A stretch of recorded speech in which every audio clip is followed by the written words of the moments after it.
আমার সৎ ভাই আমাকে একা পেয়ে জঙ্গলে নিয়ে যেভাবে কাজ করল। বন্ধুরা, গল্পটি সম্পূর্ণ শুনলে আপনাদের পাইপ দিয়ে টপ টপ করে পানি চলে আসবে। আপনারা হাতের কাজ করতে বাধ্য হবেন। হাতের কাজ করার আগে অবশ্যই হাতের কাছে টিস্যু রাখবেন। গল্পের সম্পূর্ণ আনন্দ নিতে অনুগ্রহ করে শেষ পর্যন্ত থাকুন। ঘরের সব কাজ শেষ করে আমার আম্মি বাবার সাথে তাদের রুমে চলে গেলেন এবং আমি সরাসরি সাজিদ ভাইয়ের রুমে চলে গেলাম। আমি সাজিদ ভাইয়ের রুমে ঢুকতেই দেখলাম তিনি জানালার পাশে দাঁড়িয়ে আছেন। আমি রুমে ঢুকে ভিতর থেকে দরজা বন্ধ করে সাজিদ ভাইয়ের কাছে পৌঁছালাম। আমি সাজিদ ভাইয়ের চোখে অশ্রু প্রবাহিত হতে দেখলাম। তখন ভাইজান আমার চোখের দিকে তাকিয়ে বললেন, শরীগু।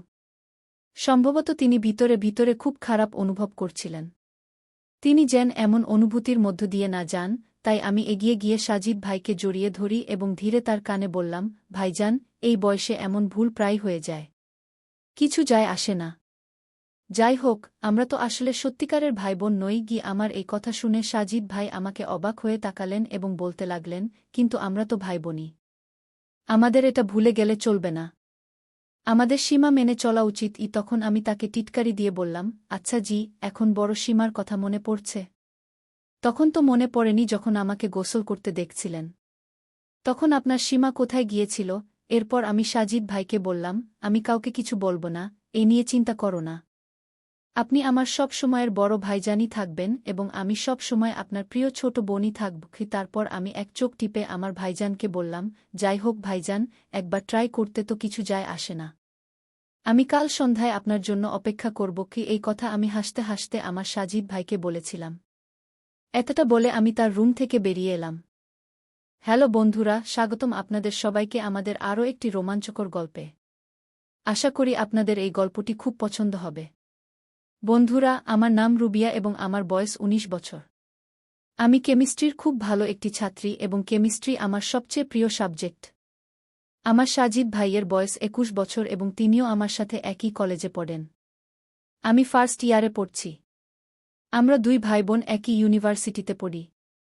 আমাদের ক্লাস সকাল ৯টায় শুরু হয়। আমরা দুই ভাইবোন একসাথে বিশ্ববিদ্যালয়ে যাই। আম্মি পাপা আমাদের যাতায়াতের সুবিধার জন্য একটি মোটরসাইকেল কিনে দিয়েছেন। ভাইজান মোটরসাইকেল চালান আর আমি সাজিদ ভাইয়ের পিছনে বসে বিশ্ববিদ্যালয়ে যাই। বন্ধুরা, সাজিদ ভাই আমার সৎ ভাই। আমার নিজের পাপার মৃত্যুর পর আমার আম্মি সাজিদ ভাইয়ের পাপাকে বিয়ে করেছিলেন, তাই সে আমার সৎ ভাই। বন্ধুরা, আমি জানতাম না যে আমার সৎ ভাইয়ের সাথে এমন কিছু করার সুযোগ পাব। আমার আম্মি পাপা দুজনেই সরকারি চাকরি করেন, তাই তারা প্রতিদিন সকাল ৮টায় অফিসে চলে যান। আম্মি পাপা অফিসে যাওয়ার পর আমি আর আমার ভাইজান গোসল করে প্রস্তুত হয়ে বিশ্ববিদ্যালয়ে চলে যাই। আমাদের বাড়িতে একটি কমন বাথরুম আছে, তাই প্রথমে আমি গোসল করে প্রস্তুত হই, তারপর আমার ভাইজান গোসল করেন। সাধারণত মেয়েদের প্রস্তুত হতে বেশি সময় লাগে, তাই আমি আগে গোসল করতে যাই। আমরা দুই ভাইবোন বিশ্ববিদ্যালয়ে চলে গেলে বাড়িতে তালা লাগানো থাকত। বাড়ির গেটের চাবি সবার কাছে থাকে। আমি আর আমার ভাইজান ক্লাস শেষ করে সন্ধ্যার দিকে ৫টার কাছাকাছি বাড়ি ফিরি। সন্ধ্যায় আম্মি পাপাও বাড়ি চলে আসেন। এভাবেই আমি প্রতিদিন একটি নির্দিষ্ট রুটিন অনুসরণ করতাম। কিন্তু একটি ঘটনা আমার জীবন সম্পূর্ণ বদলে দিল। এটা দুর্ঘটনাবশ ছিল নাকি ইচ্ছাকৃত তা বলা মুশকিল। প্রতিদিনের মতোই আম্মি পাপা, ভাইজান আর আমি একসাথে নাস্তা করলাম। আমার পাপা আর আম্মি প্রস্তুত হয়ে অফিসে চলে গেলেন। কিছুক্ষণ পর আমি গোসল করতে বাথরুমে ঢুকলাম আর দরজা বন্ধ করলাম। সেই দিন আমি বাথরুমের দরজা বন্ধ ছিল। এরপর আমি আমার জামাকাপড় খুলে পাশে রাখতে যাচ্ছিলাম, তখন আমি বাথরুমের দরজার নিচে একটি ছায়া অনুভব করলাম। আমি শাওয়ারের নিচে দাঁড়িয়েছিলাম। আমি একটু ভয় পেয়েছিলাম, তবুও ভেবেছিলাম এটা আমার মনের ভুল। কিন্তু মুখে সাবান লাগানোর সময় আমি দেখলাম বাথরুমের দরজার নিচে একটি ছায়া ঘুরছে। আমার মনে হতে লাগল কেউ দরজা দিয়ে আমাকে গোসল করতে দেখছে। কিন্তু সেই সময় বাড়িতে আমি আর সাজিদ ভাইজান ছাড়া কেউ ছিল না। তাহলে কি সাজিদ ভাইজান আমাকে গোসল করতে দেখছিলেন? হয়তো আলোর কারণে কোনো ছায়া দেখা যাচ্ছিল, তাই আমি এই খারাপ চিন্তা মাথা থেকে ঝেড়ে ফেললাম। শাওয়ার চালু করে গোসল সেরে বেরিয়ে এলাম আর জামাকাপড় পরলাম। যখন আমি দোপাট্টা উঠালাম, আমি দরজার নিচে ছায়াটিকে যেতে দেখলাম। তখন আমার সন্দেহ আরও গভীর হল। আমি গোসল সেরে আমার রুমে চলে এলাম আর প্রস্তুত হতে লাগলাম। এর কিছুক্ষণ পর সাজিদ ভাইজান প্রস্তুত হয়ে আমাকে বিশ্ববিদ্যালয়ে নিয়ে যেতে ডাকলেন। আমি আর আমার ভাইজান বাড়ির দরজা বন্ধ করে বিশ্ববিদ্যালয়ের উদ্দেশ্যে রওনা হলাম। সাধারণত প্রতিদিন আমি মোটরসাইকেলে ভাইজানের পিছনে বসি আর আমার ব্যাগ তার আর আমার মাঝখানে রাখি। কিন্তু সেই দিন আমি আমার ব্যাগ আমার পিছনে রেখেছিলাম। হয়তো আমি সেই দিন এক অন্য জগতে হারিয়ে গিয়েছিলাম। সেই দিনের অনুভূতি এতটাই ভালো ছিল যে তা কথায় বর্ণনা করা যায় না। পরের দিন সকালে আমি ভাবতে লাগলাম, কিভাবে বিশ্বাস করব যে সাজিদ ভাই আমাকে বাথরুমের দরজা দিয়ে গোসল করতে দেখেছিলেন কিনা। অনেক ভেবেচিন্তে আমার মাথায় একটি আইডিয়া এল। আম্মি পাপা অফিসে যাওয়ার পর আমি আমার মোবাইলের ক্যামেরায় ভিডিও রেকর্ডিং চালু করে বাথরুমের বাইরে এমন জায়গা রেখে দিলাম যেখানে কেউ যদি দরজা দিয়ে আমাকে গোসল করতে দেখে তাহলে তার রেকর্ডিং হয়ে যাবে। ক্যামেরা রেখে আমি বাথরুমে গেলাম আর দরজা ভেতর থেকে বন্ধ করলাম। দরজার দিকে তাকাতেই আমি আবার একটি ছায়া দেখতে পেলাম। ছায়া দেখেই আমি বুঝে গেলাম যে কেউ হোক না কেন সে ক্যামেরায় ধরা পড়েছে। এভাবেই আমি গোসল করলাম। গোসল শেষে আমি বাথরুম থেকে বেরিয়ে এসে মোবাইল ফোন নিয়ে আমার রুমে চলে গেলাম। ভিডিওটি শুরু করে দেখলাম আমি বাথরুমে ঢোকার পর দরজা বন্ধ করেছি, আর কিছুক্ষণ পর আমি যা দেখলাম তাতে আমার বিশ্বাস হচ্ছিল না। আমি ভাবছিলাম এ কিভাবে সম্ভব। এরপর আমি আর সাজিদ ভাই বিশ্ববিদ্যালয়ের উদ্দেশ্যে রওনা হলাম। আমি সাজিদ ভাইকে মোটরসাইকেলের পিছন থেকে জড়িয়ে ধরে ভাবছিলাম ভাইজানকে ভিডিওটি কিভাবে দেখাব। তখন সাজিদ ভাই বললেন, বাইকে ভয় পাচ্ছ নাকি? আমি বললাম, না ভাইজান। ভাইজান বললেন, তাহলে এত জোরে আমাকে ধরে রেখেছ কেন? তখন আমি সাজিদ ভাইকে বললাম, জানি না ভাইজান, আজ আমার খুব ভয় লাগছে। দুপুরে আমি বাড়ি ফিরলাম। সারাদিন আমার মাথা এদিক ওদিক ঘুরছিল। আমি এখন একদম আমি বুঝতে পারছিলাম না কিভাবে আমি সাজিদ ভাইকে এই ভিডিওটি দেখাব।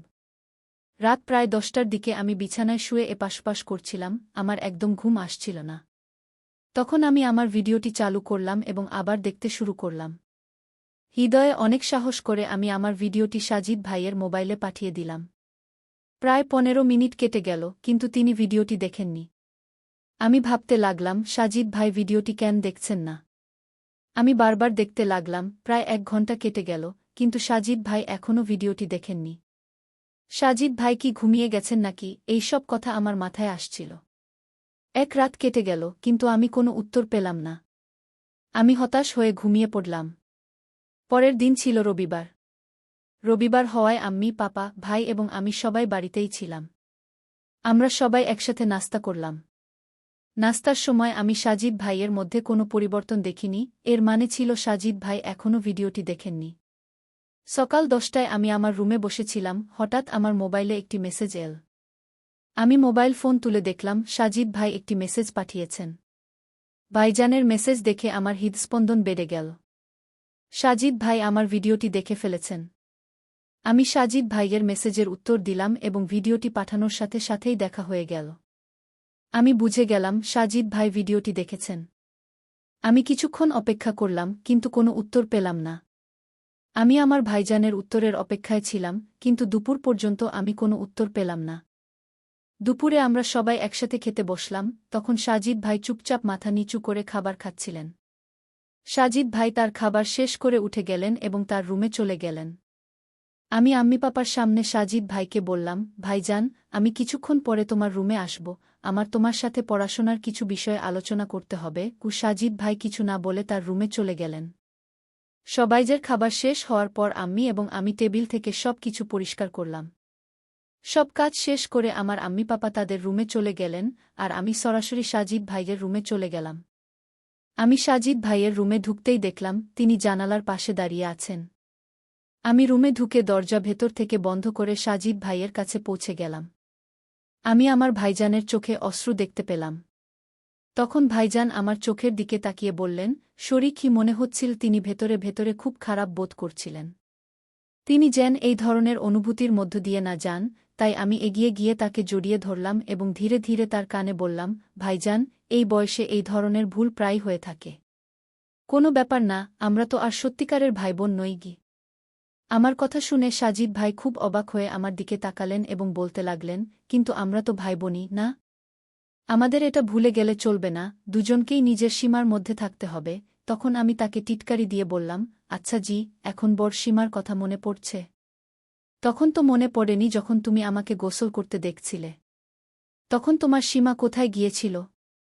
তারপর আমি বললাম, সাজিদ ভাই, তুমি এ নিয়ে চিন্তা করো না, আমি কাউকে কিছু বলবো না। তুমি সবসময় আমার বড় ভাইজানই থাকবে, আর আমি সবসময় তোমার প্রিয় ছোট বোন থাকব। তারপর আমি এক চোখ টিপে সাজিদ ভাইকে বললাম, ভাইজান, যাই হোক, একবার ট্রাই করতে তো কিছু যায় আসে না। কাল সন্ধ্যায় তোমার জন্য অপেক্ষা করব। এই কথা আমি হাসি মুখে ভাইজানকে বলেছিলাম। এতটা বলে আমি তার রুম থেকে বেরিয়ে এলাম, আর তিনি আমাকে খুব অবাক হয়ে তাকিয়ে থাকলেন। সন্ধ্যায় আমরা সবাই মিলে খাবার খাচ্ছিলাম, তখন আম্মি পাপার সামনে সাজিদ ভাই বললেন, ইউনিভার্সিটিতে কোনো ধরনের খেলার আয়োজন হচ্ছে, তাই আমি কাল ইউনিভার্সিটি যাব না। তখন আমার আম্মি বললেন, তাহলে রুবিয়াকেও যাওয়ার দরকার নেই। পাপা বললেন, সাজিদ, তোমার কি কোনো খেলায় আগ্রহ নেই? সাজিদ ভাইজান বললেন, পাপা, আমার ব্যাডমিন্টনে আগ্রহ আছে, কিন্তু সেখানে ব্যাডমিন্টনের আয়োজন হচ্ছে না। এখানে কিছু খেলোয়াড় আছে যারা ছোট ছোট স্কুল থেকে এসে ইউনিভার্সিটিতে তাদের প্র্যাকটিসের জন্য আসছে। পাপা বললেন, তাহলে ঠিক আছে, কাল তোমরা দুজনেই বাড়িতে থাকবে। আমি ভাইজানের দিকে তাকিয়ে হালকা হাসলাম। পরের দিন আম্মি পাপা অফিসে যাওয়ার পর আমি সাজিদ ভাইয়ের রুমে গেলাম এবং তাকে বিছানায় শুয়ে থাকতে দেখলাম।